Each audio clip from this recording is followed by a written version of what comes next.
Aqui em cima está aparecendo os endereços que a gente tem para você acessar o programa pela internet. Porque dá para assistir o programa pela internet, Júnior. Sim, ele vem primeiro na internet. Quais são as vantagens de ver o programa pela internet? Você vê a hora que você quiser, no lugar que você quiser, do jeito que você quiser. E o que mais? O que mais? Você pode ver de novo algo talvez que você não entendeu. Legal. E você pode curtir, compartilhar e fazer perguntas para nós. Isso, você pode comentar, dizer o que você achou. E o mais legal é que você pode mandar para alguém poder assistir a mesma coisa que você assistiu, se você gostou, né? Exatamente. Então, vai lá na nossa fanpage, curte a fanpage, acompanha a gente lá, comenta lá, que vai ser legal para a gente estar mais perto. É isso aí.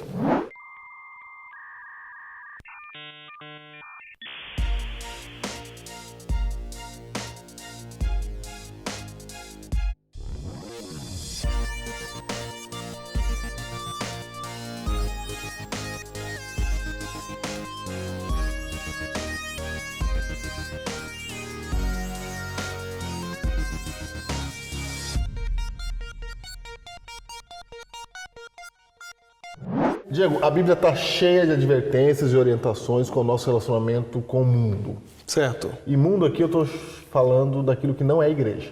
Beleza, aquilo que está fora da igreja. Mundo, dia a dia, né? Com as pessoas que não são da igreja, com as coisas que acontecem fora da igreja, Certo. e etc. E nessas orientações que a Bíblia dá, a gente encontra um paradoxo. Paradoxo, uma coisa difícil ali da gente entender. Será que é pra gente ficar no mundo ou é pra gente sair do mundo? É pra gente cuidar de se livrar do mundo ou é pra gente absorver o mundo? Isso. É pra gente ficar só na igreja, fazendo coisas de igreja, se fechado dentro do muro da igreja? Ou a gente tem que se misturar com as pessoas? Então, falando assim, algumas pessoas vão pensar assim, não, é lógico que a gente não pode ficar fechado no mundo da igreja. Mas não é tão lógico assim, porque a verdade é que a Bíblia tem alguns textos, Júnior, que ela é bem enfática a respeito do perigo que é o mundo, porque o mundo ele oferece um perigo. Sim, sim. O mundo é perigoso. Sim. O mundo ele tem influências, ele cria ambientes e ele vai moldando o que a gente é. Ok. Não é? É claro. Por exemplo, você não vive você não vive fazendo o que você quer fazer. De repente você queria estar agora numa ilha, você queria estar descansando em algum lugar, um ambiente mais tranquilo. Não, você está fazendo o que agora? Você deve estar trabalhando, deve estar estudando, deve estar dormindo numa hora que você não queria dormir, acordando numa hora que você não queria acordar. Tudo isso aí que vai mexendo com a gente é o mundo. Entendi. Vamos ver esses textos aí que parecem contraditórios. Diego, 1 João, capítulo 2, versículo 15 a 17. Muito bem. Lá diz assim, não amem o mundo. A Bíblia é clara. Não amem o mundo. Beleza. Nem o que nele há. Ok. Ok? Não amem o mundo, nem o que nele há. Se alguém amar o mundo, o amor do Pai não está nele. Ok. Ó. E há muitas outras afirmações bíblicas como essa. Então, não amem o mundo. Se alguém ama o mundo, o amor do Pai Não está nele. não está nessa pessoa. Tiago 4 fala assim, aquele que é amigo do mundo é inimigo de Deus. E olha aí, esse é um texto. Amigo do mundo é inimigo de Deus. É um negócio É forte. forte. É forte. É forte, né? Bem forte. Se eu ficar amigo do mundo, eu sou inimigo de Deus. E por que eu falei antes que tem um paradoxo, que tem um problema aí? Porque você foi em João capítulo 3, verso 16, não é? Aqui na Bíblia. Sim. João capítulo 3, 16, diz assim. Os cristãos sabem tudo de cor. Sabe de cor, né? Sabem de cor. Porque Deus amou o mundo de tal maneira que deu seu Filho unigênito para que todo aquele que nele crê não pereça, mas tenha vida eterna. De um lado, se você amar o mundo, o amor do Pai não está em você. Isso. Do outro lado, Deus amou o mundo de tal maneira. Olha que coisa. Quer dizer, Deus pode amar, né? Deus pode ser Deus amigo. ama. Pode amar. A gente, se a gente ficar amigo, é inimigo dele. Já não quer saber. Então, isso é interessante você perceber essas coisas da Bíblia, porque você pode aprofundar ainda mais o seu entendimento se você começar a analisar. Deus pode, então, porque Deus é Deus, A né? Deus, então, Ele ama. E- À vontade. Exato. E o que Deus tem de expectativa para nós, nosso relacionamento com o mundo? A gente já viu ali ele falando, não ame o mundo, Não ame o mundo. não seja amigo do mundo, não falou? Falou. Agora olha esse texto de Jesus em João 17, Olha isso, esse é versículo importante, 15. hein? Esse é importante. Vamos ler João 17, verso 15. Jesus diz assim, não peço que os tire do mundo, Opa, não peço que os tires do mundo. Olha que coisa importante. Quer dizer que não é para amar o mundo, mas é para ficar lá. Deixa eu perguntar aqui para você que está assistindo. Você gostaria de ir para o céu logo? Já. Jesus voltar e a gente já partir para uma outra realidade do que é essa que a gente está vivendo agora? A gente quer ir embora daqui, Jesus manda a gente ficar. Ele falou, não é para ir. não é para ir. Não tira eles do mundo. Fica agora. aí. Não estou falando que Jesus vai voltar, a gente não vai sair desse mundo. Mas eu estou lendo um texto da Bíblia em que Cristo, numa oração, diz, não tira eles do mundo. Eu quero que eles fiquem. Paradoxo. Olha aí. Exatamente. E aí, como é que resolve isso? E agora? Uma hora ele fala, eu vou levar vocês para ficar onde eu estou. Sim. Mas quando ele vai falar com Deus, ele fala outra coisa, né? Na nossa frente ele fala, não, eu vou levar vocês. Quer dizer que quando ele fala para nós, não se turbe o vosso coração, pode ficar tranquilo, eu vou levar vocês. Eu vou levar. Aí quando ele vai Quando falar ele fala com Deus, ele fala, não tira eles de lá. Não tira. É um paradoxo. Isso é um paradoxo. Disso que a gente está falando. Como é que pode ter essa relação, esses textos? E aonde no meio disso tudo a gente fica mesmo? Aonde a gente fica? Exatamente. E tem mais, Júnior, no verso 18. Ele explica por que ele quer que a gente fique aqui. Opa! Assim como tu me enviaste ao mundo, também eu os enviei ao mundo. Opa, então tem uma missão aí envolvida. Isso. Ele quer que a gente fique na terra por causa da missão. Quer dizer que a nossa missão não é ficar buscando ir para o céu. Exatamente. Essa não é a nossa missão. Opa, a nossa missão não é ficar tentando ir para o céu. Isso, não. A nossa missão é ir para o mundo. Isso. Porque se eu tentar ir para o céu agora, inclusive, eu vou estar indo contra a vontade dele. Porque primeiro ele quer que eu faça a missão. Entendi. Então, quando ele diz não ame o mundo... Diego. Virou um paradoxo. Virou porque um paradoxo. o que eu faço? Eu amo o mundo, ao mesmo tempo que eu tenho que ficar no mundo porque eu tenho uma missão no mundo. E eu não posso amar o mundo. Esse é o paradoxo que a gente está tratando aqui. Ser do mundo ou não ser do mundo, Diego? Ser ou não ser, eis a questão, é o programa de hoje. Diego, para a gente entender esse detalhe aí, esse paradoxo, a gente tem que olhar para Jesus. Certo. Porque Jesus é para onde a gente olha, ele é o exemplo, ele é o que resolve. Ele é a lente pela qual a gente interpreta tudo aqui. Exatamente. Então Jesus não era só um revolucionário que ficava jogando Mesa pro alto. Mesa do templo pro alto. Não era só isso aí. Não. Jesus, ele tem a resposta para nós. Então a gente vai olhar lá na época de Cristo, ver como é que as coisas funcionavam e como que Jesus se moveu e passeou por tudo aquilo. Legal. Ok? Ok. Na época de Jesus tinha dois grupos religiosos que nós vamos citar aqui. Certo. Tinha mais grupos religiosos, mas vamos dar um exemplo aqui de dois. Os principais. Principais. Havia os fariseus e havia os saduceus. Certo. Ok? Ok. Dois grupos cristãos ali. Assim, judeus, né? Judeus ali. Dois grupos judeus. Os fariseus e os saduceus. Quem eram os fariseus? Os fariseus, eles eram um grupo religioso que era predominante. Sim. Eram os líderes religiosos predominantes da época e que eles surgiram de um gosto amargo na boca de todo o processo de cativeiro que o povo de Israel passou durante a sua história. Foi. O povo de Israel seguia Deus, fazia a vontade de Deus, se desviava. Quando se desviava, caía no cativeiro, para reformá-los novamente. Então, esses processos aconteciam tanto que da última vez que aconteceu foi tão traumático que eles falaram assim, nós temos que nos converter de uma maneira que nunca mais a gente venha se desviar. Perceba que a motivação é boa. Sim, Não boa. podemos errar mais, porque se a gente errar, a gente vai para cativeiro. Isso. Então não vamos errar mais, não queremos errar, não tem que ir para cativeiro. Isso. Chega, Vamos ser fiel a Deus. Chega de vacilar com Deus. Vamos ficar firmes. Exato.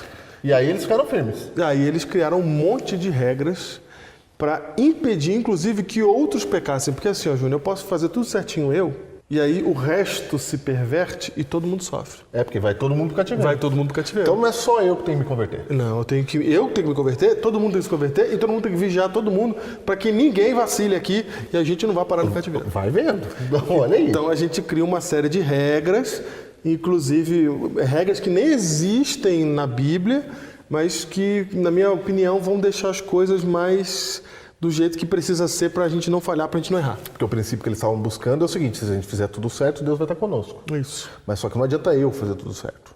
Todo mundo tem que fazer tudo certo. Sabe aquele negócio que você vê alguém fazendo um pecado, eles falam assim, mas se aquela pessoa tiver em pecado, Deus vai parar de abençoar toda a igreja. Sim.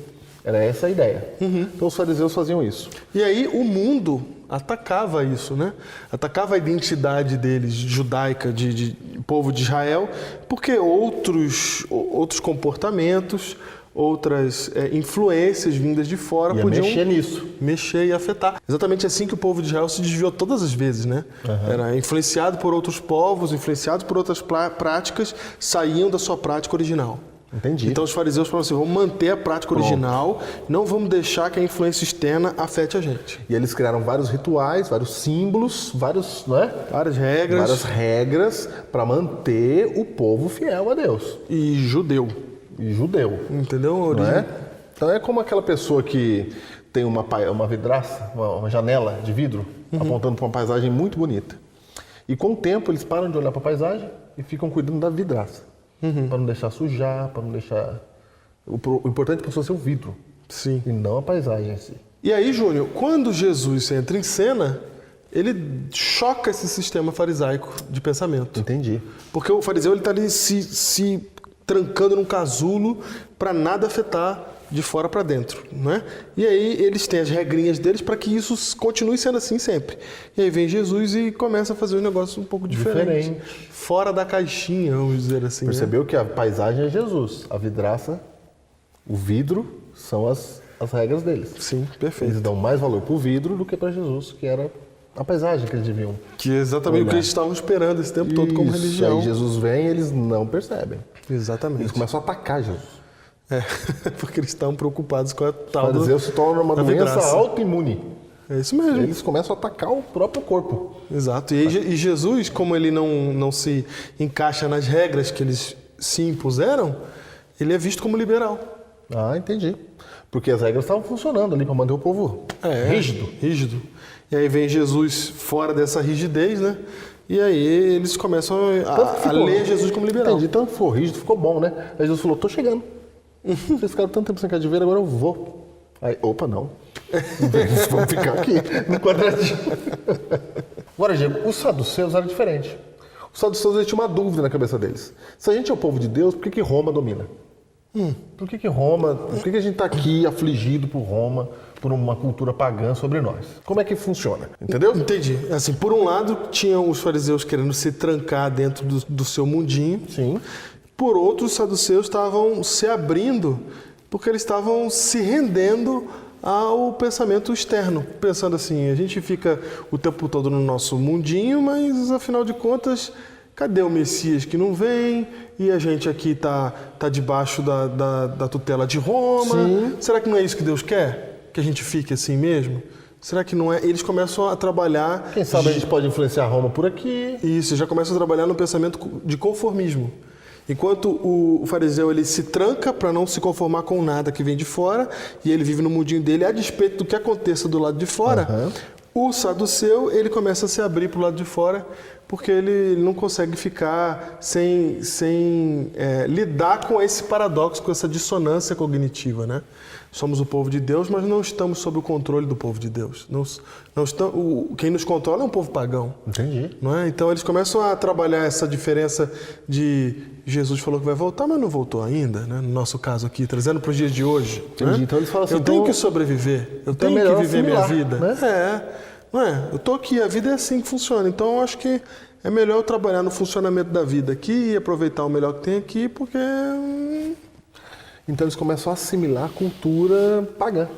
Sim, e começam a admitir dentro da teologia deles pensamentos que são da cultura pagã. Da cultura pagã. Não é? Então eles vão deixando infiltrar. Ao contrário do fariseu. Isso, eles começam a se tornar materialista. O saduceu ele é um cara materialista. Entendi. O fariseu ele é espiritualizado. Né? O saduceu ele começa a se livrar dessa espiritualização, e tanto que é um partido político que tem ligações fortes com Roma. O próprio Herodes era saduceu. Olha aí. Converteram um. Opa! Mas era uma conversão esquisita. Entendi. Porque o saduceu não acreditava em anjo. Em ressurreição. Se você não acreditar em anjo sendo judeu, dá uma demonstração clara de que você não tem uma percepção do sobrenatural. Você está rompendo com aquilo que é espiritual. Olha, qualquer semelhança com o dia de hoje não é mera coincidência. Não é mera coincidência. Não é mera coincidência. Então, Diego, tem sinais aí, Atos 23:8. Olha o que diz aí. Atos 23:8, Júnior, diz assim: pois os saduceus declaram não haver ressurreição, nem anjo, nem em espírito, ao passo que os fariseus admitem todas essas coisas. Aí dá pra ver a diferença clara aí. Tem um texto dizendo essa diferença, né? Já tá aí escrito. Então o saduceu, você olharia pro saduceu e falaria, isso aí não é cristão, não. O saduceu não acredita em espírito. Não, eles estão no outro, foram lá pro outro lado. A própria palavra espiritualidade e materialismo. De que lado o saduceu tá? Não tá do lado do espírito. Não tá do espírito. Não quer saber do espírito. Não quer. Não quer. Então você tem esses dois jeitos de encarar a religião. Agora, olha do ponto de vista do saduceu, como é que Jesus era visto? Não. Percebe que o outro é sempre visto do seu ponto de vista, né? Exatamente. Né? É. Por exemplo, Jesus está ali no centro, não tá? Mas do ponto de vista do fariseu, ele é liberal. Sim. Porque o fariseu não está no centro, ele está para cá. Isso. E do ponto de vista do saduceu, ele é conservador. Isso. Não é? Ele é conservador, porque ele acredita. Jesus acredita em espírito. Sim. Jesus não só acredita em ressurreição, como fala que ressuscitou Lázaro. Foi. Né? É verdade. Então, do ponto de vista do saduceu, Jesus é conservador. Conservador. Tá puxando pro outro lado. Lembrando que ele está usando a palavra liberal conservador do jeito mais comum do dia a dia usado aí, né? Só por didática. Você percebe que Jesus causa problema para os dois grupos. Para os dois grupos. E eu achei interessante você falar que Jesus está no meio aí, porque é uma tendência nossa falar de Jesus como ponto de equilíbrio. Mas a verdade é que o equilíbrio, ele sempre é um ponto que causa discórdia nos dois extremos. A gente acha que o equilíbrio ele traz a paz, né? O equilíbrio, uma pessoa equilibrada, todo mundo vai concordar com ela. Isso é Não. importante. A pessoa equilibrada, ela vai ter problema com os dois lados. De um lado e a questão do outro. É verdade. Exatamente, Não, entendeu? é verdade. Eu gosto de provar isso com um exemplo clássico. Você está num ônibus fazendo uma viagem com um grupo inteiro, assim, viajando ali, e aí tem que ligar o ar-condicionado do ônibus. Se você botar num certo grau... O ar-condicionado é sensacional. Se você colocar num certo grau, assim, que tá bem gelado, aí vai ter uma galera que vai falar que tá muito frio. E outros que vão gostar. Aí quando você trouxer bem para baixo, vai ficar bem quente, aí a outra galera vai ficar feliz e vai ter o grupo que não vai gostar. Quando você acerta de verdade, aí tem dois grupos reclamando. Ali é o ponto perfeito. Esse é o equilíbrio. Esse é o equilíbrio. Dessa mesma maneira, Júnior, Jesus causava problema no ar-condicionado local, porque ele dava problema pro fariseu, ele dava problema pro saduceu. Porque o saduceu, que estava envolvido com a política local, Jesus trazia problemas com Roma. E o fariseu olha aí, tinha problemas porque Jesus desafiava os padrões dele lá. o status quo deles, exatamente. E ninguém gostava de Jesus. E ninguém gostava de Jesus. Então o fariseu, ele queria manter a identidade com prejuízo da relevância. Entendi. Não servia para nada aquilo ali, mas eles se guardavam daquele jeito. Já o saduceu era o contrário. Ele queria tanta relevância que ele vendia os seus padrões, seus princípios. E a gente pode aplicar para os dias de hoje, que é mais ou menos parecido com isso. Bem parecido. Não é? Exato. Você vai perceber isso e a gente sempre acha que Cristo está de um lado, né? Do meu. Do meu, exato. É sempre claro, do meu lado. Do meu lado, né? Então a gente sempre acha que Cristo está de um lado. Então se eu gosto de um jeito, esse é o jeito de Deus. Exatamente. Mas se Deus me aparece aqui, eu não ia gostar. Isso. E o outro também não. Também não. Exatamente. Esse é o detalhe interessante. Esse é o detalhe interessante, que Jesus causa problema para todo mundo. Porque ele não vem aqui confirmar o que a gente é, ele vem aqui para transformar a gente à imagem e semelhança dele. Opa, é isso. Não veio confirmar o que a gente é. Exatamente. Você está dizendo que tem gente que estuda a Bíblia para confirmar o que ele acredita. Eu quero dizer para você que por mais que você acerte alguma coisa como o fariseu acertava, você vai ter muita coisa para ser transformada que está errada. Cristo vem e questiona essas coisas. Entendi. Então, como é que a gente resolve isso, Diego?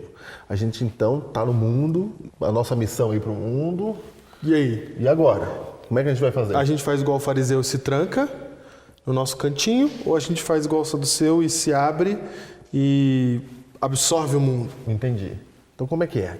Aqui em Mateus, capítulo 5, fala assim, ó, versículo 13 e 14, diz o seguinte: vós sois o sal da terra. Ora, se o sal vier a ser insípido, o que é insípido, Diego? Sem sabor? Ok. Como lhe restaurar o sabor? Para nada mais presta, senão para, lançado fora, ser pisado pelos homens. E o verso 14 diz, vós sois a luz do mundo. Não se pode esconder a cidade edificada sobre um monte. Legal. Então, aqui está falando da nossa relação com o mundo. Certo. Primeiro ele fala que a gente é o sal. Sim.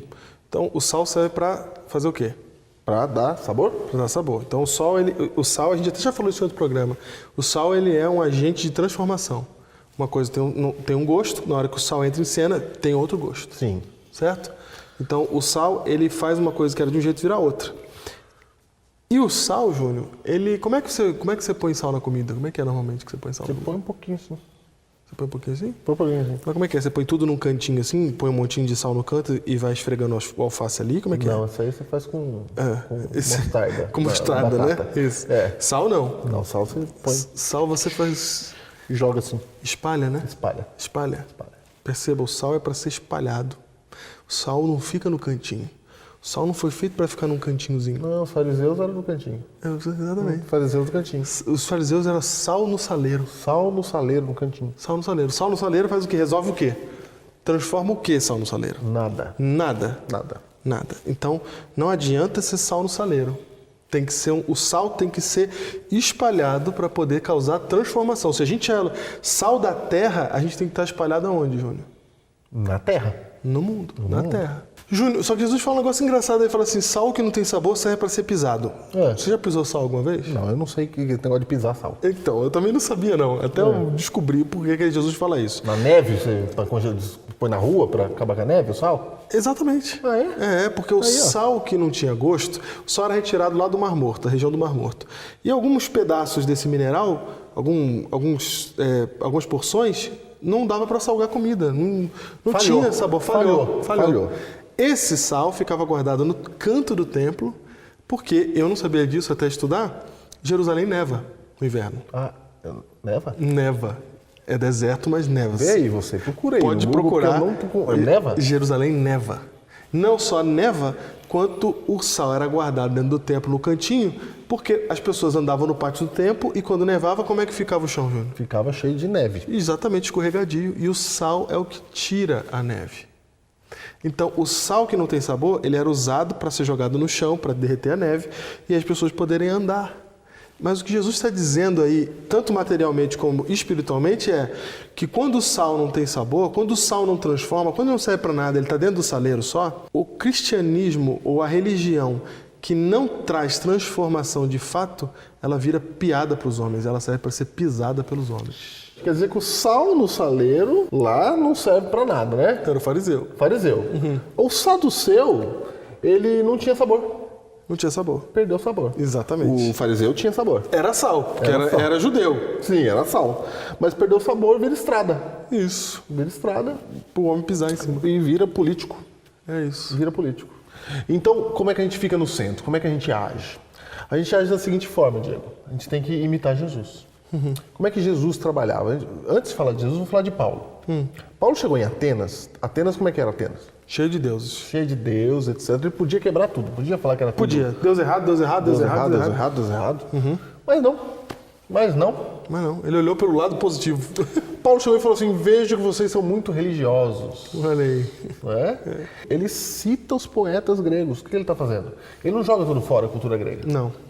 Ele primeiro ele conhece a cultura grega a ponto de pegar dela aquilo que vai servir para ele fazer ligação entre o que eles acreditavam e o que ele estava ensinando. Exatamente. Então ele está fazendo uso de referência da cultura local. Exatamente, ele conhecia.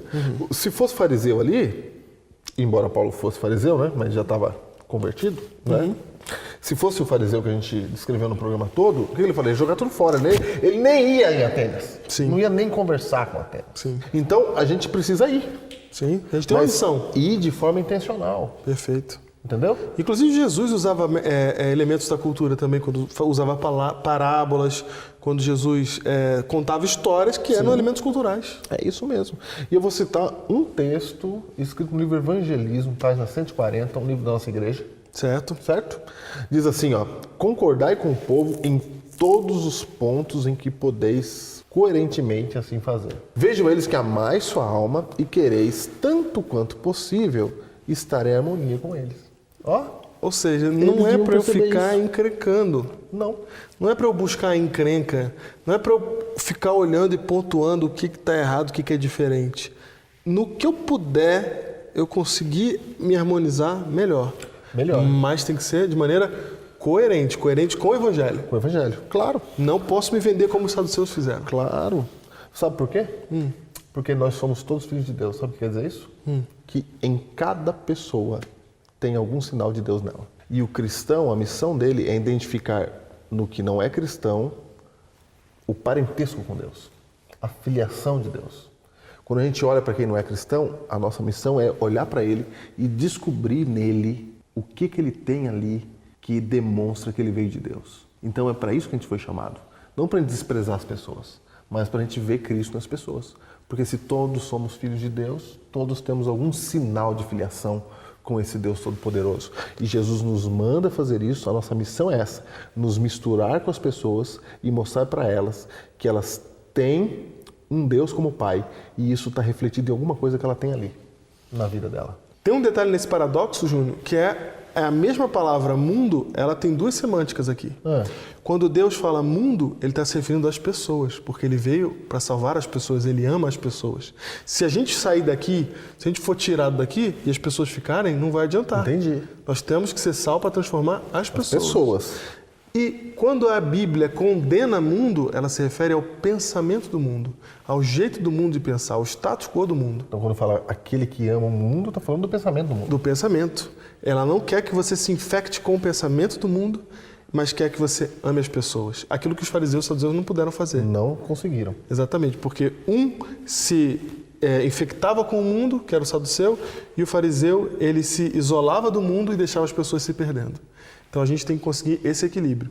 Amar as pessoas, estar no mundo para salvar, mas não se infectar com o pensamento do mundo. Porque o mundo é perigoso mesmo. O mundo realmente pode nos trair e o mundo realmente pode transformar a gente naquilo que a gente não quer ser por causa de Cristo. Mas Deus amou o mundo. Minha missão aqui nessa terra, enquanto eu estiver aqui, buscar as pessoas e amar as pessoas. Nós estamos aqui para transformar o mundo e não sermos transformados por ele. A gente é sal porque a gente vai realçar aquilo que as pessoas têm, que é a imagem e semelhança de Deus, e elas vão poder voltar a ser a imagem e semelhança de Deus. Nós não estamos no mundo passivos aqui, nós estamos aqui no mundo com uma missão. É para a gente estar no mundo até a nossa missão acabar.